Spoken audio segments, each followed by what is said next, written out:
Assalamualaikum warahmatullahi wabarakatuh. Di sini saya akan membahas materi hubungan struktur aktivitas, kelarutan, sifat kimia fisika, dan aktivitas biologis obat. Di sini saya akan membahas yang pertama, ada 3 pokok bahasan, yaitu yang pertama aktivitas biologis senyawa seri homolog, yang kedua prinsip Ferguson atau spesifik dan tidak spesifik, dan yang ketiga yaitu ionisasi, pembentukan helat, potensial redoks, dan aktivitas permukaan serta aktivitas biologis. Yang pertama, aktivitas biologis senyawa seri homolog. Ada beberapa seri homolog senyawa suka terdisosiasi yang perbedaan strukturnya hanya menyangkut perbedaan jumlah dan panjang rantai atom C. Contoh senyawa seri homolog yaitu N-alkohol, alkil resorsinol, alkil fenol, dan alkil kresol.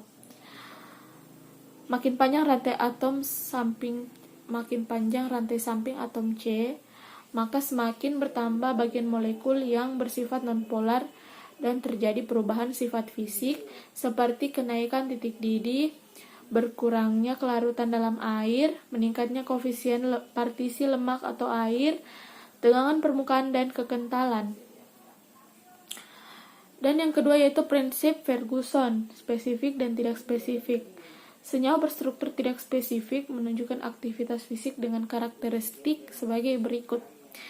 Yang pertama yaitu efek biologis berhubungan langsung dengan aktivitas termodinamik dan memerlukan dosis yang relatif besar.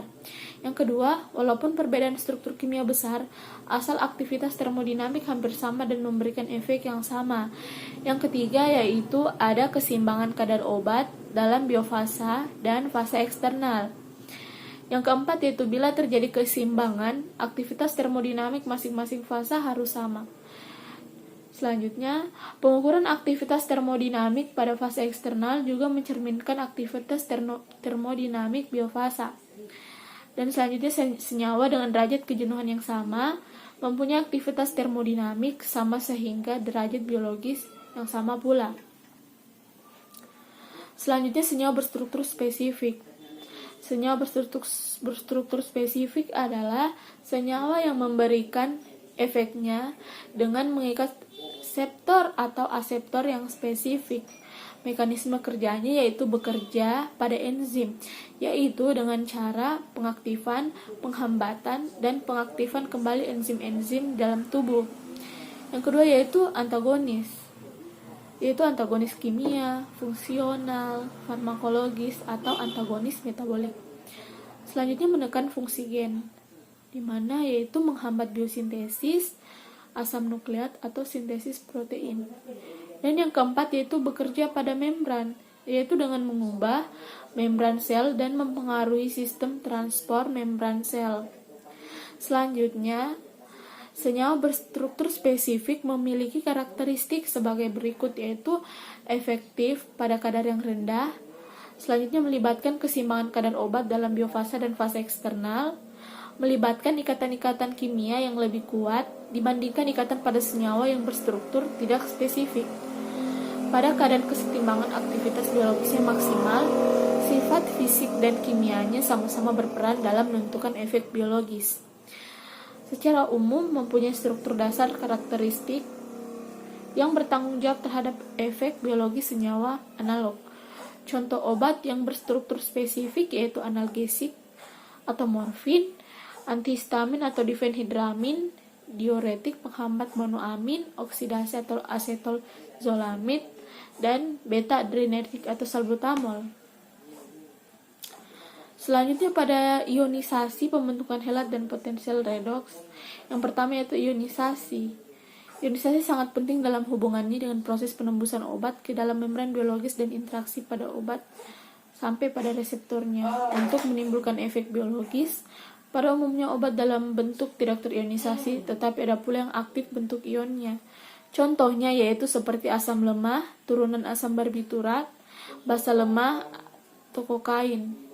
Yang kedua yaitu pembentukan helat. Kelat adalah senyawa yang dihasilkan oleh kombinasi senyawa yang mengandung gugus elektron donor dengan ion logam membentuk suatu struktur cincin. Selanjutnya, gugus-gugus kimia yang dapat membentuk kelat antara lain amin primer, sekunder, dan tersier, oksimin, imin, substitusi tioter, tioketo, hidroksil tioalkohol. Selanjutnya, ligan. Ligan adalah senyawa yang dapat membentuk struktur cincin dengan ion logam karena mengandung atom yang bersifat elektron donor seperti N, S, dan O. Selanjutnya, penggunaan ligan dalam bidang farmakologi yaitu membunuh mikroorganisme parasit dengan cara membentuk kelat dengan logam esensial yang diperlihatkan untuk pertumbuhan sel, aksi bakterisida, fungisida, dan virusida. Contohnya ligan yaitu dimercaprol, penisilamin, oksin, isoniazid, tiazidazon, dan etambutol, serta tetrasiklin. Selanjutnya, potensial redoks. Potensial redoks adalah ukuran kuantitatif kecenderungan senyawa untuk memberi dan menerima elektron. Selanjutnya, pada aktivitas permukaan. Aktivitas permukaan dan aktivitas biologis. Surfaktan adalah suatu senyawa yang karena orientasi dan pengaturan molekul pada permukaan larutan dapat menurunkan tegangan permukaan.